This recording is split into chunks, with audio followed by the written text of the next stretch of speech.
This is Michael Popok, and by the looks of things, it's time for Legal AF After Dark. Arizona's Attorney General finally did something that no other prosecutor or Attorney General has ever been able to do: indict Boris Epshteyn, the close confidant of Donald Trump. Indict Christina Bobb, a former lawyer or current lawyer for Donald Trump.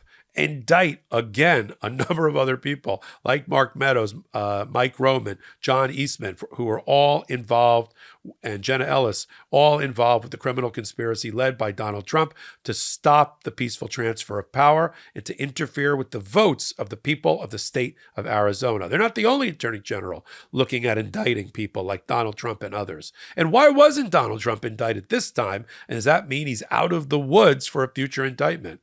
Is any of that interesting to you? Then you're going to love our show, Legal AF. Let's tune in right now to a clip. Finally, Popok, briefly, let's talk about Arizona. We've done a bunch of hot takes, so I don't think we need to make that, really go into depth here, other than the fact that you had these fake electors as well as others in Trump's inner circle indicted. Those were the 1, 2, 3, 4, 5, 6, 7, 8, 9, 10, 11 fake electors. And then there were 7 redacted names of people in Trump's inner circle, and we know who they are. And it's some of the people who were not indicted in the other cases, some overlaps as well. But Popok, why don't you tell us what happened in Arizona?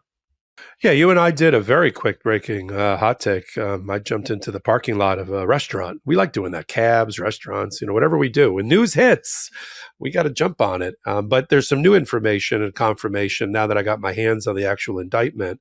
And it matters. Let me answer a question that I know is coming up in the chat and come up in the past. What's taken the Attorney General so long? Why are we 4 years out from 2020 and we're just indicting fake electors and people in Donald Trump's inner circle? And why wasn't Donald Trump indicted this time around? Let me answer it this way. Don't blame the Attorney Generals. They did the right thing. They sat mainly because they had to, while the Jan 6 committee did its work for over a year, while the feds waited 9 months before they appointed a special counsel in Jack Smith, and they sat waiting for the feds to do their job.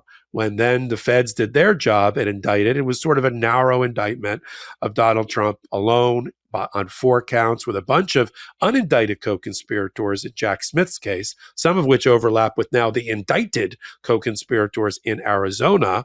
Then the attorney generals got to work. They threw the wood into the fireplace, and they got pumping. And now they're playing a little bit of catch up. Arizona, we're not surprised. You and I reported on it 6 months ago that they were getting close to indictments. We knew who they were interviewing. We knew that Ken Chesebro, unindicted co-conspirator number 4 in the Arizona case, was cooperating. He already had been convicted of felonies in Georgia. And now Michigan and Nevada, you and I are going to be reporting on that. They're coming up in the rear, and they're going to be indicting as well. And so the attorney generals aren't to be blamed. They're doing the right thing by their voters of their states to bring to justice those that tried to conspire to overthrow the will of the people of the individual states. The people that we should focus on that are in the indictment is, some of it's just interesting, like another indictment for Giuliani, okay? But Mark Meadows, who for some reason skated by with Jack Smith, but got indicted in Georgia, indicted again.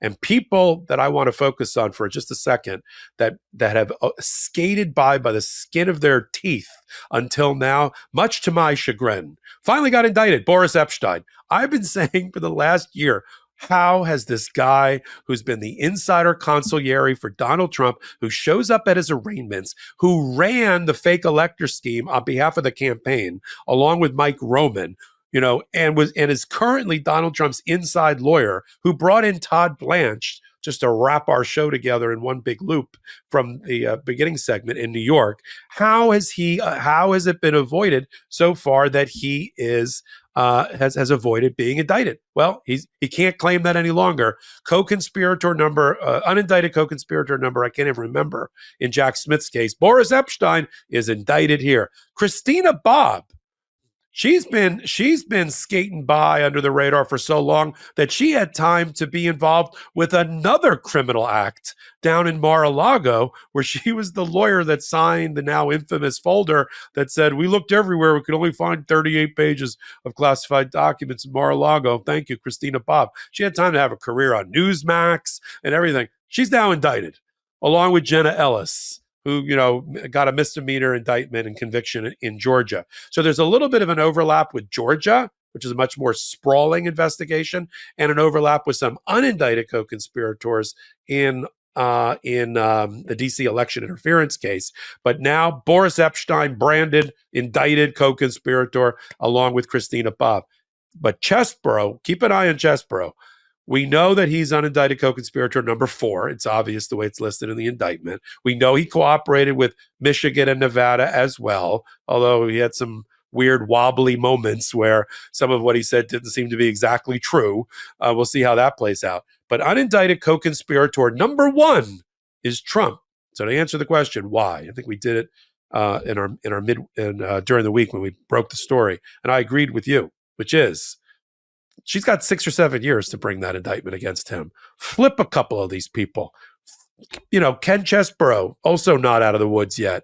He's still unindicted co-conspirator number 4, and others. Flip some of these fake electors who Donald Trump is claimed to be the leader of the conspiracy related to it. I'll tell you the ones that, I'll leave it on this, the ones that aren't going to flip, that are true believers, that have taken the red or blue pill and are never going to flip on Donald Trump, are as follows. Mike Roman, who got indicted again here, is indicted in Georgia. He's the guy to try to take down Fani Willis with his motion to disqualify her for having a relationship with Nathan Wade. He's never going to give it up and flip on Donald Trump. Mark Meadows, different story. Giuliani, true believer, never going to flip. John Eastman, never going to flip. I'd be shocked. But Meadows, he's weak, and I think he could flip. Boris Epshteyn is never going to flip on Donald Trump.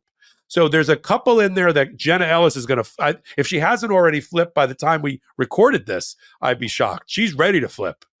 So they're going to get, Chris Mays, the Attorney General for Arizona, is going to get some of these people to flip, and Ken Chesbrough. And then she can go for whatever they do in Arizona, superseding indictment or amended indictment, whatever it's going to be, or a separate indictment against Donald Trump. And do we need another trial that Donald Trump can point to try to stop the current trials from happening? Probably not. Let's get past this period. Let's get into post-November. If Trump loses, he'll just have to face the music in all of these cases. Welcome back. That was Legal AF. That was Ben Meiselas and me. Sometimes it's me and Karen Freeman Ignifilo. Same show, different days, Wednesdays and Saturdays, 8 p.m. Eastern Time. If you like lawyers at the intersection of law and politics talking about things they know what they're talking about, you'll love our show. Join us Wednesdays, Saturdays, 8 p.m. Eastern Time, YouTube, and on audio podcast platforms of your choice. You'll find out why we call it Legal AF. We sort of tell you. You can sort of guess, too. We curate the best 5 stories at the intersection of law and politics. We bring it to you only one place, exclusively on the MeidasTouch Network. So until my next hot take, until my next Legal AF, this is Michael Popok reporting. Heary, heary, Legal AF Law Breakdown is now in session.